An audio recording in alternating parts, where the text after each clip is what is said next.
कैसे विश्वास दिलाई नहीं हनुमान सिंह चीर के दिखाई पवन जी बनाई ना कहानी प्रकाश को देखिए एगो तुम ही बड़ू रानी। अच्छा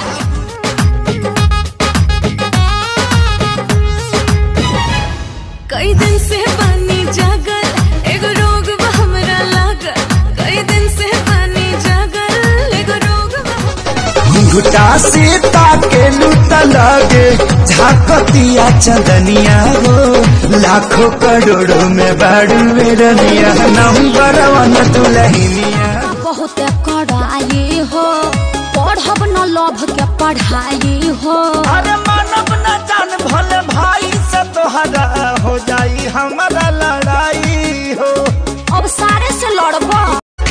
मूड तनी हमरो तू बने दरानी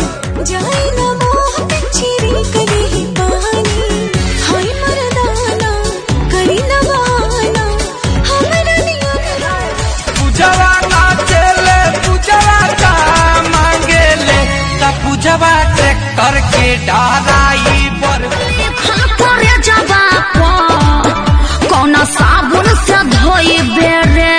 सुन जब याद के न भइले रे तो भतार के न होई बे सटा उठावा कोई अपना दुकान के कबले जोड़ा के रखबू भइला धइलो प्यार ठोना ढागल कटोरा में अरे छाल ही पड़ गइल बा चढ़ जाई ह छत पाया कोरा में कूदी जाई ह जान सीधे कोरा हमारे स्कूलिया में मास्टर साहब हमको यही पढ़ाए थे और देश विदेश का देखे व्याकरण हमको यही समझाए थे मास्टर साहब गोईठा का चश्मा लगा देते का हो देबू की ना हो का हो देबू की ना हो सगरे के साथ गो आरा के ये गो अच्छा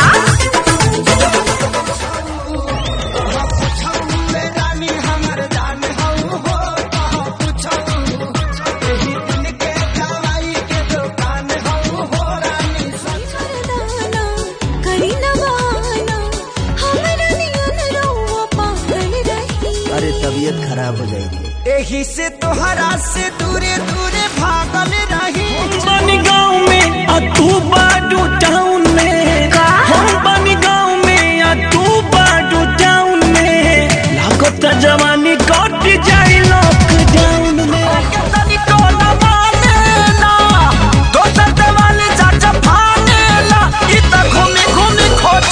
चारा भातार भंडियारा जाके आरा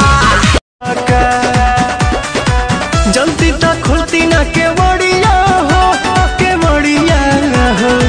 कदोनी देख के तू आइला का कइला मीठा मीठा बात है कमरिया हो।